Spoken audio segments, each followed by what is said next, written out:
Irmãos e irmãs, paz e bem, dia 3 de fevereiro. Hoje damos continuidade então à nossa jornada bíblica, percorrendo as páginas do livro do Apocalipse. Hoje vamos refletir o capítulo 20, nos versículos 7 a 15. A história da humanidade é uma sucessão contínua de lutas entre o bem e o mal, entre a justiça e a injustiça. O que preocupa é o fato de a injustiça parecer mais forte. Quem terá a última palavra?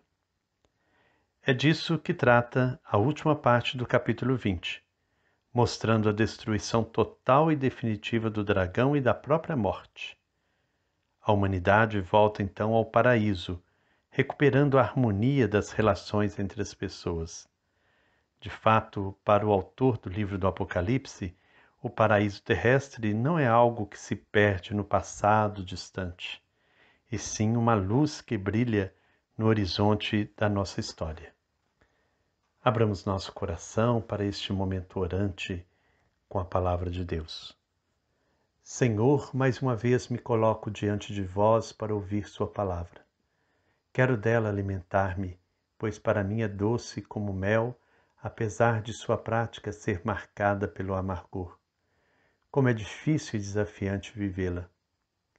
Que a meditação do livro do Apocalipse me alimente em minhas lutas cotidianas, para que eu seja resistente frente a todos os obstáculos. Dai-me a coragem para denunciar as injustiças e anunciar um tempo novo, uma nova Jerusalém marcada pela prática da justiça e da fraternidade.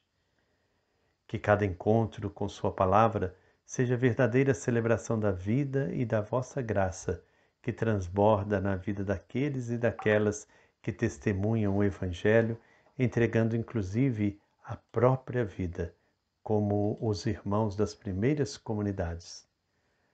Quero ter ousadia de viver vosso Evangelho, mesmo que custe-me perseguições e martírio. Quero ser contado entre os bem-aventurados que buscam a verdadeira felicidade e alcançaram não apenas na vida futura, mas no encontro de irmãos, no sorriso e no abraço, na solidariedade transformadora, no cuidado com nossa casa comum, em gestos que fazem vosso reino vir até nós. Como é urgente, Senhor, compreendermos vossos sinais. A vida clama por cuidado. Não podemos desanimar. Nossa fé é que nos fortalece, pois cremos que vós sois o Deus justo e que seu Filho, fazendo-se um de nós, nos ensinou a caminhar, que vencendo a morte, nos ensinou a crer. Que a vossa graça e a vossa paz nos abracem e nos façam sempre fiéis testemunhas do vosso amor, pois vosso é o reino, o poder e a glória para sempre. Amém. Nosso texto bíblico hoje, então, capítulo 20, versículos de 7 a 15. Quando os 1000 anos tiverem passado, Satanás será solto da prisão. Então ele vai sair para enganar as nações nos 4 cantos da terra, Gog e Magog, reunindo todos para a guerra. O número deles é como a areia do mar. Espalharam-se por toda a terra e cercaram o acampamento dos santos e a cidade amada. Mas desceu fogo do céu e os devorou. O diabo, aquele que os estava enganando, foi jogado no lago de fogo e enxofre, onde já estavam a besta e o falso profeta. Aí serão atormentados dia e noite para sempre. Então vi um grande trono branco e alguém sentado nele. A terra e o céu fugiram de sua presença e não houve lugar para eles. Então vi os mortos, grandes e pequenos, em pé diante do trono. E foram abertos alguns livros, e ainda outro livro foi aberto. Era o livro da vida. Então os mortos foram julgados de acordo com as suas obras, a partir daquilo que se encontrava escrito nos livros. O mar devolveu os mortos que nele estavam. A morte e a morada dos mortos fizeram a mesma coisa. e todos foram julgados conforme as obras que haviam realizado. Então a morte e a morada dos mortos foram jogados no lago de fogo. Esta é a segunda morte, e quem não tinha o nome escrito no livro da vida foi jogado no lago de fogo. Palavra do Senhor, graças a Deus. Propositalmente ancorado no sentido amplo dos 1000 anos, lembrando que é passado, presente e futuro, isso que representa os 1000 anos, o autor do Apocalipse descreve a soltura de Satanás, a sedução que provoca sobre as nações, o cerco que impõe ao acampamento dos santos e a intervenção de Deus que o destrói para sempre. Olhando para o presente e o futuro da humanidade, o autor mostra a última tentativa do dragão para eliminar o povo de Deus. Seduz o mundo inteiro com sua idolatria.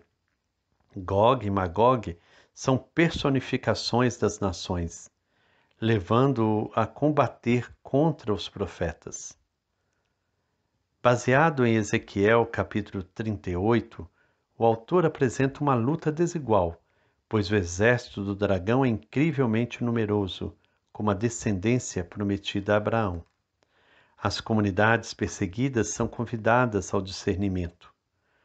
Quando foi que sentiram tão forte a força ameaçadora do dragão? No passado do povo de Deus, no presente e o será também no futuro. Mas o Deus que sempre intervém na história para fazer justiça, também no presente e no futuro, liberta as comunidades, liberta-as da opressão do dragão, destruindo-o totalmente. Destruído o dragão, reconstitui-se a harmonia inicial. O povo entra no paraíso terrestre, fruto da luta e da vitória da justiça contra a injustiça. Olhando para o futuro da humanidade, o Apocalipse mostra uma realidade de vida plena, resultado do julgamento de Deus. O grande trono branco é a sede onde está sentado Javé, o juiz da história. Ele irá destruir todas as formas de mal que ameaçam a humanidade, criando um mundo novo em que Deus será tudo em todos. Até agora o Apocalipse definiu o céu como a moradia de Deus e a terra como o lugar onde vivem as pessoas. Olhando para o futuro, o autor não vê mais distinção entre Deus e a humanidade. Os dois formam uma só coisa. O trono recorda a cadeira do juiz, e os livros abertos denotam que o julgamento está para acontecer. Esses livros contêm tudo o que as pessoas fizeram, e o livro da vida, que é o livro do Cordeiro, traz registrada a prática da justiça dos que selaram o compromisso com o reino. O julgamento vai se realizar. As comunidades o afirmaram muitas vezes em seus cantos de resistência. E não se trata de julgamento arbitrário, pois Deus simplesmente dá a cada um de acordo com a opção que fez. Detalhe importante: tanto no Evangelho de João quanto no Apocalipse, Deus não julga nem condena. São as pessoas que atraem sobre si a condenação por causa das escolhas que fizeram. Outro detalhe importante: a condenação existe para quem rejeitou a prática da justiça. Quem aderiu a Jesus, quem tem seu nome escrito no livro da vida, passa da morte para a vida. O último inimigo do projeto de Deus a ser destruído é a morte. A morte e a morada dos mortos foram então jogadas no lago de fogo. O lago de fogo é a segunda morte. Os pressupostos donos da vida, o mar, a morte, a morada dos mortos, se submetem ao dono da vida e a seguir são destruídos. Morta a morte, tudo se transforma em vida. Desaparecendo a injustiça, todos terão vida em abundância, pois foi para isso que Jesus veio ao mundo. Lendo o capítulo 20 do livro do Apocalipse, muitos são tentados a projetar para um futuro distante e inatingível tudo o que esse capítulo apresenta. Assim fazendo, despojam este livro de toda sua força de transformação, levando as pessoas à passividade e à resignação. Recorrendo ao simbolismo dos 1000 anos, que abraçam o passado, o presente e o futuro das comunidades, o Apocalipse nos ajuda a superar a tentação de ficarmos sentados à beira do caminho, pois somente caminhando, profetizando e resistindo é que o julgamento de Deus acontece na história. Estamos, portanto, vivendo um momento histórico, insubstituível, feito de luta e de resistência. Quem faz da profecia seu pão diário terá seu nome escrito no livro da vida do Cordeiro. Assim sendo, não há o que temer. É como disse um dos nossos poetas: vem, vamos embora, que esperar não é saber. Quem sabe faz a hora, não espera acontecer. Como você está se preparando? Você está de fato escolhendo a justiça, o amor, a verdade? Está escrevendo pouco a pouco o seu nome no livro da vida? Que o Senhor Deus de amor e bondade nos ilumine para que possamos perseverar sempre neste caminho. Amanhã, quinta-feira, nós faremos uma live para sintetizarmos um pouco tudo aquilo que refletimos ao longo deste tempo no livro do Apocalipse. Vamos situar esse livro dentro da Apocalíptica.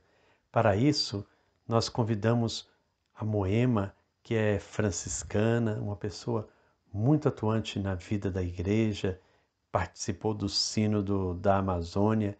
Ela vai estar nos ajudando, então, a refletir sobre este livro tão importante. Estamos chegando, então, na reta final. Na próxima segunda-feira, nós vamos concluir, então, essa nossa jornada com o livro do Apocalipse. E na terça-feira, dia 9, nós vamos começar as cartas de São João. Vamos, durante uma semana, refletir sobre as 3 cartas de São João. Então, amanhã à noite, às 7 horas da noite, você é convidado a participar conosco da nossa live. Que o Senhor Deus de amor e bondade nos abençoe. Em nome do Pai, do Filho e do Espírito Santo. Amém. Paz e bem.